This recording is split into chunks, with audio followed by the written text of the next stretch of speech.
I am Jami Philbrick for iamROGUE.com. I'm here in San Diego at Comic-Con International 2014, and I had a chance to talk to some of the cast and crew from the new film Ant-Man. Here's what they had to say. With Ant-Man, I'm just curious, I know you championed Edgar Wright for a long time and worked on that project with him. Were you disappointed at all when it didn't work out, and how does it feel to have another director come in? I was disappointed for personal reasons with Edgar, who I like very, very, very, very much. For the movie, for the process of the movie as it's coming together now, I am ecstatic at the way Peyton is handling it and what this movie is going to become. Peyton, I'm just curious about the challenges as a director coming into a project that was prepped by another filmmaker. Well, yeah, so we've been prepping like crazy, and part of it is sort of doing some script changes, and there's different stuff that comes up creatively every day, and so, you know, that becomes its own thing, and then you have to prep it and do that. So it's a sprint and a marathon all at once, definitely. Can you talk about Michael Douglas and what he'll be like as Hank Pym? Well, Michael Douglas is going to be amazing as Hank Pym. I mean, you just put Michael in front of a camera and he just reeks experience. I mean, you know that guy's been through a lot of stuff, you know, and that's key to Hank Pym's character, you know, as he's passing the torch to Scott Lang as Ant-Man. So I just can't imagine better casting. Are you excited to work with Michael Douglas? Not so much.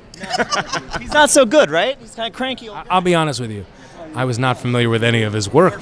No, I was excited when I first learned, but then I thought he was a talk show host. Yeah, and then he showed up, and I'm like, I don't know. Tell me your name again. He's the shit.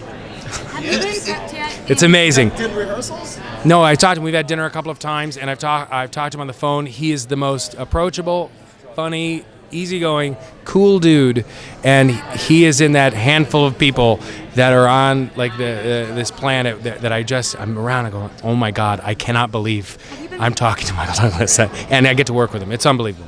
So I understand you're going to be playing Yellow Jacket in this film. That's right. It's a slightly different Yellow Jacket than in the comic books. But yeah, I played Darren Cross, who was Hank Pym's protege. And I've taken over the company and found the Pym particles and found a way to incorporate that into a sort of more militaristic, high-tech suit than the more sort of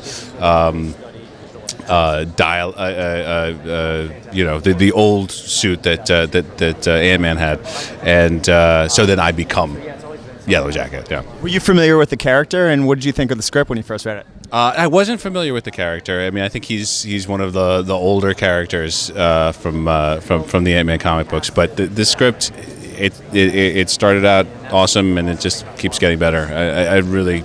You read it and you see the relationships between these characters, and there's a real depth there, and just the power itself is just, it's so cool, and you're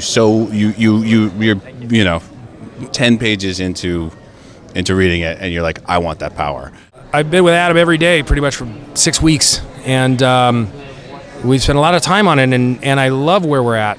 It's lots of new, exciting aspects to this script. It's still the story that Edgar and Joe wrote and created.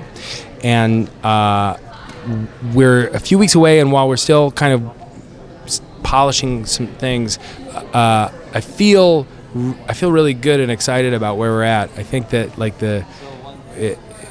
it's a totally unique and interesting world we're kind of exploring in this. You know, it's seeing things from this character's perspective with technology today and the things we can do. It's just like I imagine, I'm sitting there imagining, going like, wow, what will this look like? So yeah, I'm excited. Will this film have more humor than some of the others in the Marvel Cinematic Universe? Well, Ant-Man will definitely have humor in it, but I think the Marvel movies themselves all have a lot of humor to them, and I think that's one of the things that makes them work so well, as the comics did, you know? So, yeah, absolutely.